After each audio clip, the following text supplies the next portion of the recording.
से एन पहले दिल्ली में एक स्कूल के पास एक बम धमाका हुआ।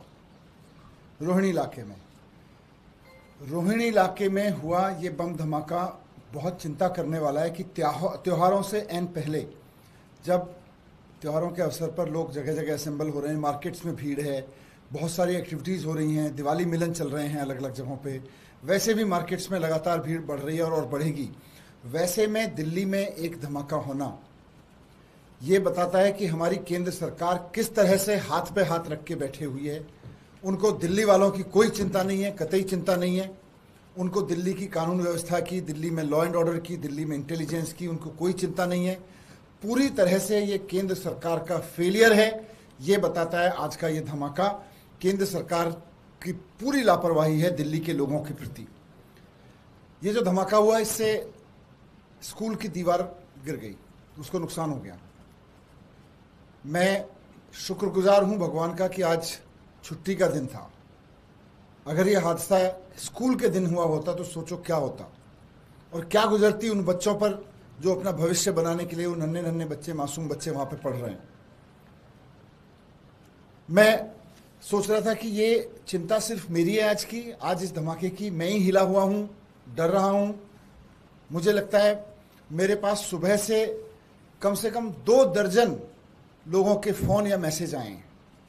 लोग कह रहे हैं मनीष जी भीड़ में मत जाना, दिल्ली में हालत ख़राब है। लोग कह रहे हैं जी आप पदयात्रा करने लोगों के बीच जाते हो, अभी दिल्ली में मत जाना, कहीं भी कुछ भी हो सकता है। भारतीय जनता पार्टी एकदम हाथ पे हाथ रख के सोई हुई है, उसको कोई चिंता नहीं है दिल्ली की क्या होगा, आप भीड़ में मत जाना। ये तो लोग मुझसे कह रहे हैं। ये इंडिकेशन है कि दिल्ली में लोग किस हद तक डर गए आज की इस घटना से। भारतीय जनता पार्टी के नाकारेपन से, बीजेपी की केंद्र सरकार की लापरवाही से और उनकी एकदम जो नींद में सोए हुए हैं वो, उससे दिल्ली के लोगों में आज के धमाके से कितनी दहशत हुई है इसका अंदाजा भी नहीं है भारतीय जनता पार्टी को। और बात आज की होती तो शायद वन ऑफ घटना होती। दिल्ली के लोगों की चिंता का विषय यह है कि आज जब ये ब्लास्ट हुआ और उस समय जिस समय टीवी पर ये न्यूज़ देख रहे थे लोग, सोशल मीडिया पे लोग देख रहे थे कि अभी अभी ब्लास्ट हुआ है, उसी समय लोग अखबारों में कल की खबर भी पढ़ रहे थे कि कल शाम भी दिल्ली में खुलेआम फायरिंग हुई है और एक गोली नहीं चली है, 60 राउंड फायरिंग हुई है वेलकम इलाके में, वेलकम कॉलोनी में। वहां पे एक लड़की घायल भी हुई है। मतलब ये हो क्या रहा है? कहीं से कोई आके दिल्ली में ब्लास्ट कर जा रहा है, कहीं से कोई गैंगस्टर आके खुलेआम हवाई फायरिंग करके चला जा रहा है, 60 राउंड फायरिंग करके चला जा रहा है। किसी गैंगस्टर को कोई डर नहीं है, किसी बम प्लांट करने वालों को कोई डर नहीं है। ये हो क्या रहा है दिल्ली में? और ये आज और कल की घटनाएं होती तो भी बड़ी चीज थी कि चलो ठीक है, वन ऑफ इंसिडेंट है, लॉ एंड ऑर्डर की कोई चूक हुई हो सकती है, कोई एक चूक मान सकते हैं। लेकिन पिछले कुछ दिनों की अगर घटनाओं को देखें तो जिस तरह से दिल्ली में एक के बाद एक गैंगस्टर्स का आतंक हुआ है, रंगदारी वसूली के, बड़े बड़े व्यापारियों से वसूली के जिस तरह से धमकियां दी गई हैं, लोगों के शोरूम के सामने, लोगों की दुकानों के सामने जिस तरह से फायरिंग हुई है, वो सिर्फ कल की घटना नहीं है। वो दिल्ली में लगभग रोज हो रहा है कि किसी इलाके में किसी दुकानदार को धमकी दी जा रही है, उसकी दुकान के सामने फायरिंग की जा रही है। रोज ये घटना घट रही है दिल्ली में। अभी थोड़े दिन पहले मीडिया में ही हाईलाइट हुआ था किस तरह से नारायण विहार में एक बड़े गैंगस्टर ने खुलेआम धमकी देके एक कार शोरूम के मालिक से पैसे मांगे। उसके ठीक पहले महिपालपुर में हमने देखा कि किस तरह से एक होटल मालिक को धमकी देके एक गैंगस्टर ने किस तरह से वहां फायरिंग की, उसको धमकाया और उससे पैसे मांगे, उससे वसूली के पैसे मांगे। उससे पहले हमने देखा कि किस तरह से नांगलोई में एक मिठाई की दुकान के सामने इसी तरह की घटना हुई। गैंगस्टर्स ने खुलेआम वहां पर फायरिंग की और लोगों से पैसे मांगे, उस व्यक्ति से, मिठाई के दुकान वाले से वसूली के पैसे मांगे। ये चल क्या रहा है दिल्ली में?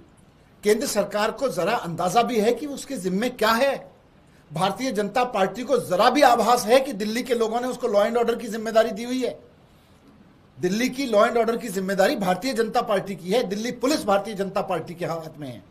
दिल्ली में पुलिस नहीं संभल रही, लॉ एंड ऑर्डर नहीं संभल रहा भारतीय जनता पार्टी से। और भारतीय जनता पार्टी दिन रात क्या कर रही है? दिन रात भारतीय जनता पार्टी केवल और केवल दिल्ली के लोगों के काम रोकने पे लगी हुई है। केवल और केवल इसमें लगी हुई है कि अरविंद केजरीवाल जी ने फ्री बिजली जो कर रखी है, इसको कैसे रोक दिया जाए। भारतीय जनता पार्टी पूरी तरह से सारी मेहनत, अपना सारा ज्ञान जो भी उनके पास में है, केवल इस बात पे लगा रहा है कि स्कूल और अस्पताल केजरीवाल जी ने जो ठीक कर दिए हैं उसको कैसे खराब किया जाए, तीर्थ यात्राएं कैसे बंद की जाएं, मोहल्ला क्लिनिक कैसे खराब की जाएं, सड़कें कैसे खराब की जाएं, सीवर कैसे खराब किए जाएं, दिल्ली जल बोर्ड का पैसा रोक के पानी कैसे खराब किया जाए लोगों का। भारतीय जनता पार्टी इसमें लगी हुई है। मैं आप सबके माध्यम से भारतीय जनता पार्टी को कहना चाहता हूं कि आप लोकतंत्र में थोड़ा लोकतांत्रिक प्रक्रियाओं का सम्मान करिए। आपको दिल्ली के लोगों ने पुलिस के जरिए लॉ एंड ऑर्डर ठीक करने की जिम्मेदारी दी है। आपको दिल्ली के लोगों ने पुलिस को संभालने की जिम्मेदारी दी है। अगर आपको कुछ आता है तो पुलिस को संभालिए, नहीं तो इस्तीफा दे दीजिए। आपको अगर पुलिस ठीक करनी आती है, लोगों ने आपको पुलिस का लॉ एंड ऑर्डर का काम ठीक करने के लिए दिया है। अगर आपको लॉ एंड ऑर्डर ठीक करना आता है तो काम कीजिए, अपना लॉ एंड ऑर्डर ठीक करिए, नहीं तो इस्तीफा दे दीजिए। आप ये एजुकेशन के पीछे, हेल्थ के पीछे, पानी के पीछे, सड़कों के पीछे सारे काम को रोकने में लगे हुए हैं। उस काम पे अपनी टुच्ची राजनीति बंद करिए और आप सकारात्मक काम करिए, दिल्ली के लोगों के लिए काम करिए। दिल्ली के लोग इस वक्त डरे हुए हैं, दहशत है त्योहारों से पहले। शर्म करिए थोड़ी सी और लॉ एंड ऑर्डर को दुरुस्त करिए दिल्ली का, ऐसी घटना ना हो। दिल्ली को आश्वासन दीजिए। आप केवल यह आश्वासन देने में लगे हुए हैं कि हम आपका पानी नहीं आने देंगे त्योहारों पे, हम केजरीवाल की स्कीम रुकवा देंगे त्योहारों पे। आपका सारा बीजेपी का नेता, आपकी सारी बीजेपी की मशीनरी, आपकी सारी एजेंसियां, सारे इंटेलिजेंस सब इस पे लगा रखा है आपने कि केजरीवाल जी का काम कैसे रुकवाया जाए। मैं कहना चाहता हूं फिर से बीजेपी को कि संभल जाइए, दिल्ली खतरे में है, लॉ एंड ऑर्डर खतरे में है। दिल्ली को गैंगस्टर्स चला रहे हैं, ठीक ऐसे गैंगस्टर्स चला रहे हैं जैसे हम फिल्मों में देखा करते थे कि 1990 में मुंबई में गैंगस्टर्स का राज था, आज दिल्ली में गैंगस्टर्स का राज हो गया है। अगर थोड़ी भी कहीं किसी कोने में शर्म बाकी है तो दिल्ली के लॉ एंड ऑर्डर पे काम करिए, दिल्ली के लॉ एंड ऑर्डर को ठीक करने पे काम कीजिए। और मैं एक बात यहां दिल्ली के लोगों से भी कहना चाहता हूं कि आपने भारतीय जनता पार्टी को लॉ एंड ऑर्डर, पुलिस का काम देके देख लिया। भारतीय जनता पार्टी को कुछ नहीं आता है, इनको केवल और केवल तबाह करना आता है, इनको केवल और केवल बर्बाद करना आता है। इनके हिस्से दिल्ली में लॉ एंड ऑर्डर के काम आया, इन्होंने लॉ एंड ऑर्डर गैंगस्टर्स के हाथों में सौंप रखा है।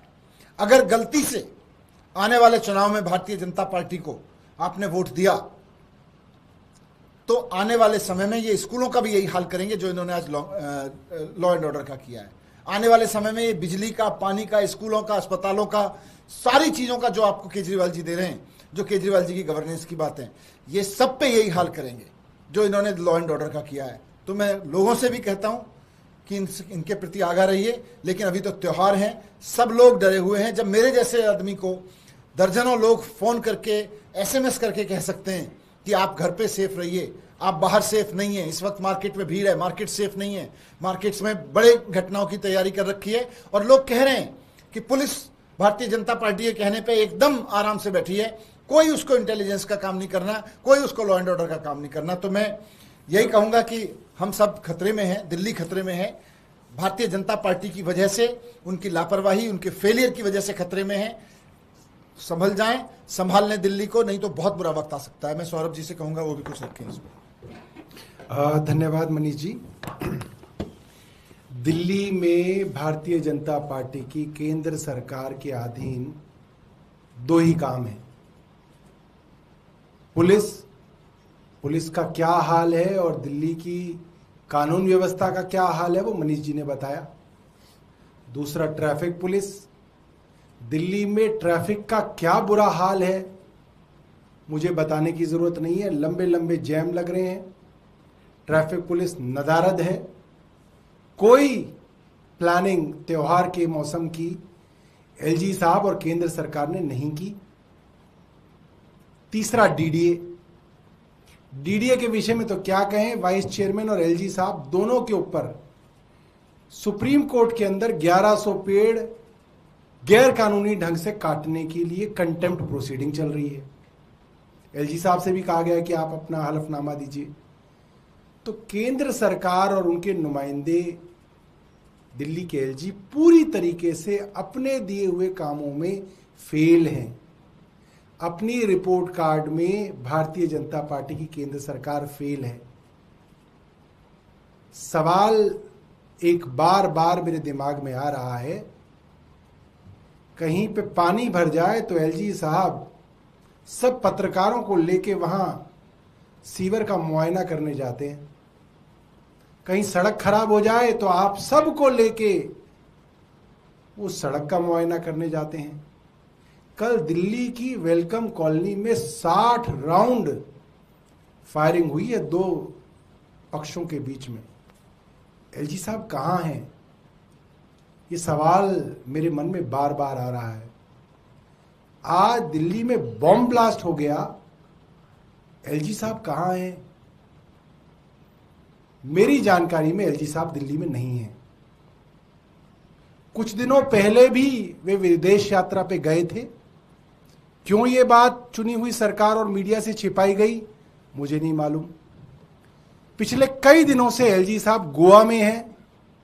ये बात क्यों मीडिया के द्वारा मीडिया से छिपाई जा रही है, ये भी मैं इस बात को लेकर हैरान हूं। मेरी जानकारी जितनी है, एलजी साहब दिल्ली में नहीं है और वो शायद मंगलवार को वहां से लौटेंगे। मेरी उनसे दरख्वास्त है कि आपकी जिम्मेदारियां हैं, आपकी संवैधानिक जिम्मेदारियां हैं, आप यहां पे आएं, उन जगहों का मुआयना करें और रोज एक थाने का निरीक्षण एलजी साहब शाम को करें ताकि दिल्ली के अंदर कानून व्यवस्था थोड़ी बेहतर हो सके। धन्यवाद। केंद्र सरकार को इस्तीफा देना चाहिए। अगर उनसे लॉ एंड ऑर्डर देश की राजधानी का नहीं संभल रहा, दिल्ली के लोगों ने उनको जिम्मेदारी दी है लॉ एंड ऑर्डर संभालने की, अगर लॉ एंड ऑर्डर नहीं संभल रहा, इससे बड़ा फेलियर क्या हो सकता है?